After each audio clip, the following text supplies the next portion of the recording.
참 예수님, 오늘은 연중 제22주일입니다. 오늘의 독서와 복음의 주제는 겸손과 교만입니다. 첫째로 오늘의 제1독서인 집회서는 겸손에 대한 가르침을 주고 있습니다. 얘야, 내 일을 온유하게 처리하여라. 그러면 선물하는 사람보다 내가 더 사랑을 받으리라. 겸손한 사람은 일을 온유하게 처리하여 사랑을 받습니다. 그런데 교만한 사람은 자기 위치를 이용해서 갑질을 합니다. 내가 높아질수록 자신을 더욱 낮추어라. 그러면 주님 앞에서 총애를 받으리라. 자신을 낮추는 겸손을 이야기하고 있습니다. 높아질수록 자신을 낮추면 주님께 총애를 받고 사람들에게도 사랑을 받습니다. 성 요한 바오로 2세 교황님은 세계 각국을 방문하면서 비행기에서 내리자마자 겸손하게 무릎을 꿇고 그 나라 땅에 입을 맞추셨습니다. 1984년에 한국에 처음 오셨을 때도 한국을 사랑하는 마음으로 무릎을 꿇고 땅에 입을 맞추는 행위를 통해서 우리에게 감동을 주었습니다. 정녕 주님의 권능은 크시고 겸손한 이들을 통하여 영광을 받으신다. 하느님은 겸손한 이들을 통하여 영광을 받습니다. 교만한 이들은 자기가 잘나서 그렇게 된 줄로 압니다. 그런데 겸손한 이들은 자신이 가진 모든 것은 하느님께로부터 왔다고 인정하고 자신은 아무것도 아니라고 생각하기 때문에 모든 것에 대한 영광을 하느님께 돌립니다. 거만한 자의 재난에는 약이 없으니 악의 잡초가 그 안에 뿌리 내렸기 때문이다. 교만하여 거만하게 행동하는 자의 마음에는 악의 잡초가 뿌려졌다. 거만과 교만은 이 모든 악의 뿌리입니다. 사탄이 처음 지은 죄가 교만입니다. 하느님처럼 되려는 교만에서 반란을 일으켰죠. 아담과 하와도 하느님처럼 된다니까 선악과를 따먹었습니다. 그래서 이 교만은 사탄과 인류의 원조가 지은 첫 번째 죄고 모든 죄의 뿌리가 됩니다. 따라서 우리는 교만하지 말고 겸손해야 합니다.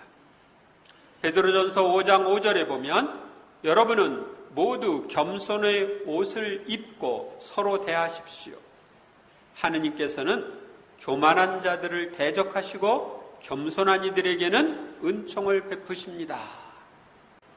베드로 사도의 이 말씀에 따라서 여러분은 은총을 받기 위해서는 어떻게 해야 합니까? 겸손해야 됩니다. 현명한 마음은 격언을 되새긴다. 주의 깊은 귀는 지혜로운 이가 바라는 것이다.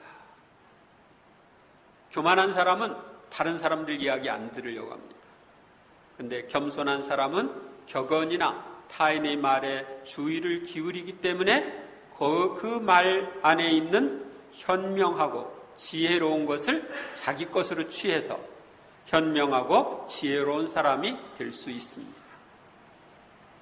둘째로 오늘 복음에서 예수님은 자신을 낮추는 겸손에 대해서 또 자기를 높이는 교만에 대해서 가르침을 주십니다. 예수님께서 어느 안식일에 바리사이들의 지도자 가운데 한 사람의 집에 가시어 음식을 잡수실 때 일이다. 그들이 예수님을 지켜보고 있었다. 예수님께서는 바리사이들의 지도자 집에 가셔서 어울리십니다. 사람들을 차별하지 않고 누구나 함께 어울리는 예수님의 겸손한 모습을 볼 수 있습니다. 예수님께서는 초대받은 이들이 윗자리를 고르는 모습을 바라보시며 그들에게 비유를 말씀하셨다. 바리사이들의 집에 초대받은 사람들은 대부분 바리사이들이겠죠. 이 바리사이들은 그 당시에 하느님의 율법에 따라서, 하느님 말씀에 따라서 열심히 살고 있다고 자부하던 사람들입니다. 그런데 이 바리사이 지도자 집에 모였던 그 대부분의 바리사이들은 교만하기 때문에 윗자리에 앉으려고 했습니다. 그래서 예수님께서 비유로 말씀하십니다. 누가 너를 혼인잔치에 초대하거든 윗자리에 앉지 마라. 너보다 귀한 이가 초대를 받았을 경우 너와 그 사람을 초대한 이가 너에게 와서 이분에게 자리를 내어드리게 할지도 모른다. 그러면 너는 부끄러워하며 끝자리로 물러앉게 될 것이다. 자기를 높이는 교만한 사람은 윗자리에 앉았다가 부끄러워하며 끝자리로 물러앉게 될 수도 있다 하는 말씀을 하십니다. 초대를 받거든 끝자리에 가서 앉아라. 그러면 너를 초대한 이가 너에게 와서 여보게 더 앞자리로 올라앉게 할 것이다. 그때 너는 함께 앉아있는 모든 사람 앞에서 영광스럽게 될 것이다. 겸손하게 끝자리에 가서 앉으면 영광스럽게 더 앞자리로 올라앉을 수도 있다 하는 말씀을 하십니다. 누구든지 자신을 높이는 이는 낮아지고 자신을 낮추는 이는 높아질 것이다. 자신을 높이는 이는 교만한 사람이고 자신을 낮추는 이는 겸손한 사람입니다.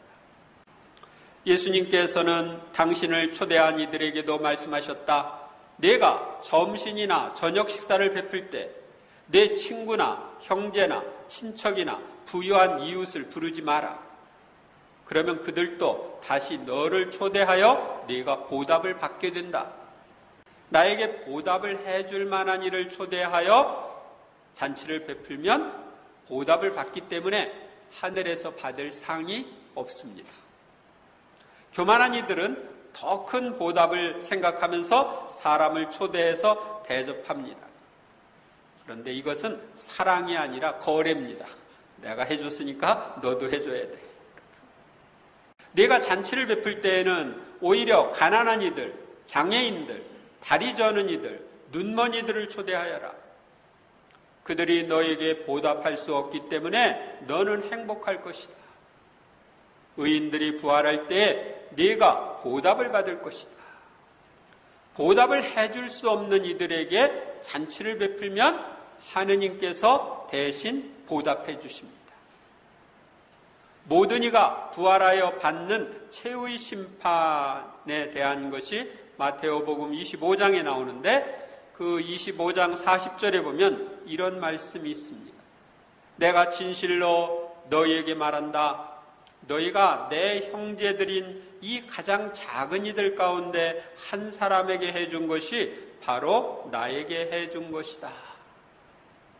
가장 작은 이들, 보잘것없는 이들, 보답을 못하는 이들, 그들 한 사람에게 해준 것이 바로 예수님께 해드린 것이다 이야기를 하십니다.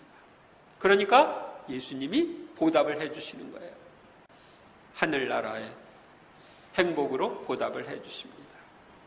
보답을 할 수 없는 이들에게 베푸는 것은 참된 사랑의 행위이고 겸손한 사람들이 하는 행위입니다. 셋째로 오늘 제2 독서는 겸손한 이들이 가는 곳이 어떤 곳인지를 알려줍니다. 형제 여러분, 여러분이 나아간 곳은 만져볼 수 있고 불이 타오르고 짙은 어둠과 폭풍이 일며 또 나팔이 울리고 말소리가 들리는 곳이 아닙니다.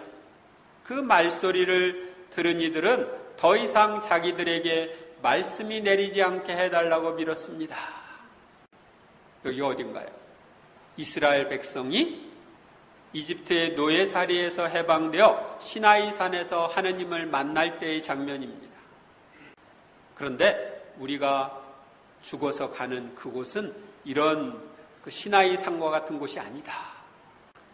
여러분이 나아간 곳은 시온산이고 살아계신 하느님의 도성이며 천상 예루살렘으로 무수한 천사들의 축제 집회와 하늘에 등록된 마다들의 모임이 이루어지는 곳입니다. 그러니까 우리가 죽어서 나아간 곳은 천상 예루살렘이다. 천사들의 축제가 있다. 그러면 우리들의 축제도 있겠죠. 여기 보면 하늘에 등록된 마다들의 모임이 이루어지는 곳이다. 마다들의 모임.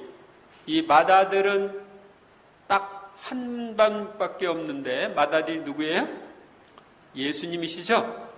예수님이 마다들이에요. 근데 마다들의 모임이다. 이것은 뭐냐면 예수님을 머리로 해서 우리는 그 몸의 지체들이죠. 신비체의 지체들이죠. 그러니까 우리들이 예수님을 중심으로 해서 마다들들을 이루고 있는 거예요. 그래서 마다들에 속하는 우리들도 천국에서 모임을 합니다. 아마 앞으로 한 100년쯤 후에 제가 자양이동 성당 신자들 모여라 그러면은 천국에서 다 모일지 모릅니다. 또 모든 사람의 심판자 하느님께서 계시고 완전하게 된 의인들의 영이 있고 새 계약의 중재자 예수님께서 계십니다. 바로 하늘나라 천국에는 모든 사람의 심판자인 하느님이 계시고 완전하게 된 의인들의 영이 있다. 완전한 사람이 되지 않으면 천국에 못 가요. 예수님께서는 하늘에 계신 아버지께서 완전하신 것 같이 너희도 완전한 사람이 되라고 하셨죠. 그래서 내가 이 지상에서 완전하게 안 되면 연옥에 가서라도 정화되어 완전하게 되었을 때 우리는 천국에 갑니다. 그리고 예수님과 함께 영원히 행복하게 삽니다.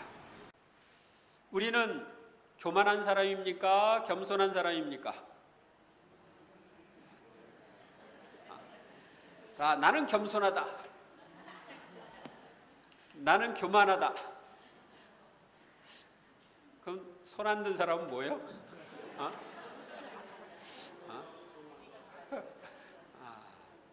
우리 대부분은 교만한 사람입니다. 그래서 남을 자기보다 못한 사람처럼 생각합니다.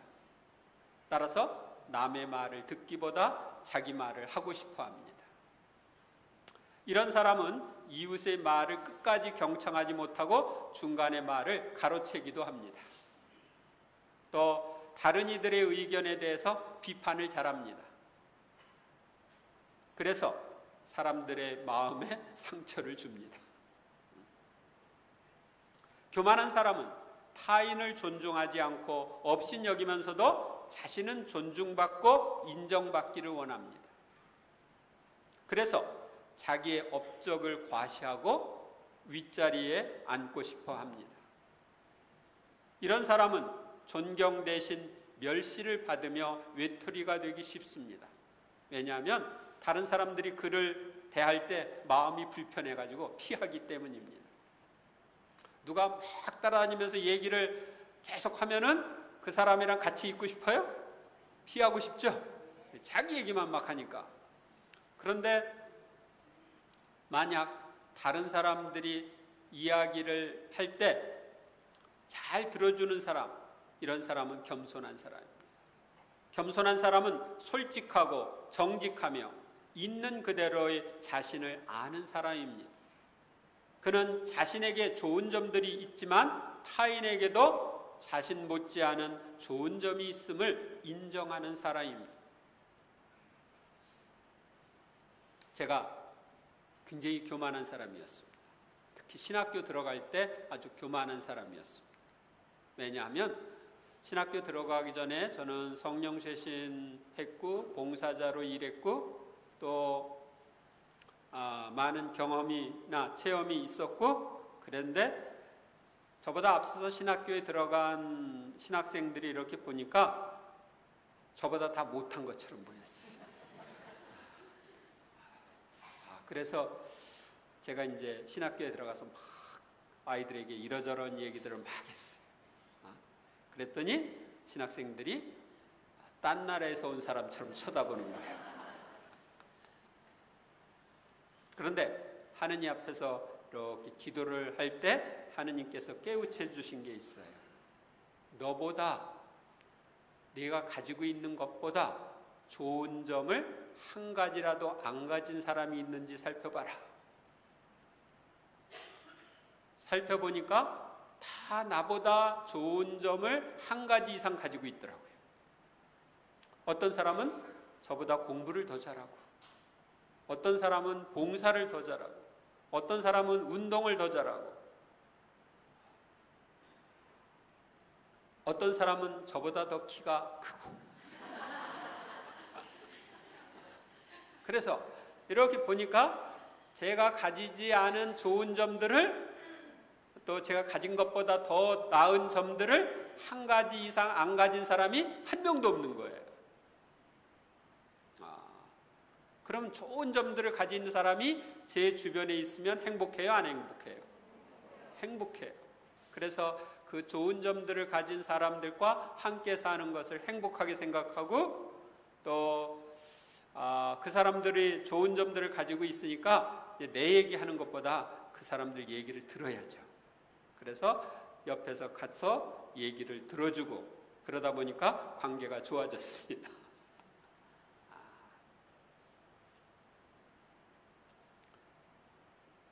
겸손한 사람은 타인을 존중하고 타인의 좋은 점을 발견하고 칭찬할 줄 압니다. 겸손한 사람은 타인을 존중하기에 타인의 말에 귀를 기울이며 경어를 잘 사용합니다.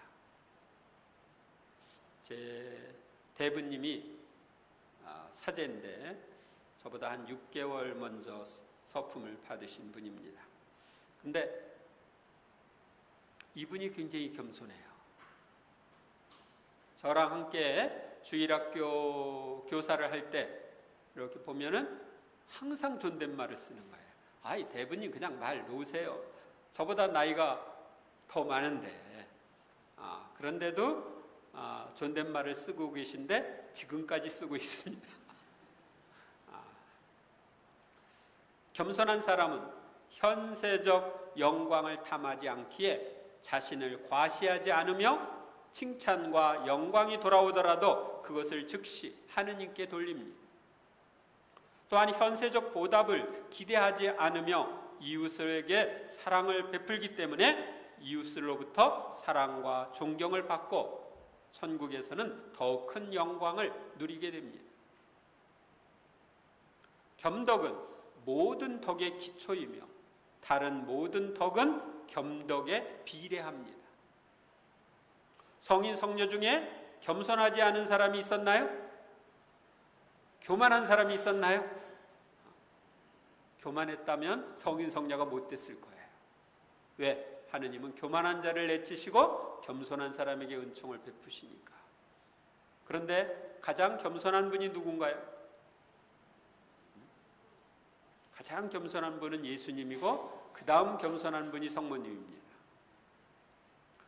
교만한 사람은 자기 주장이 강합니다. 자기 뜻대로 하려고 합니다.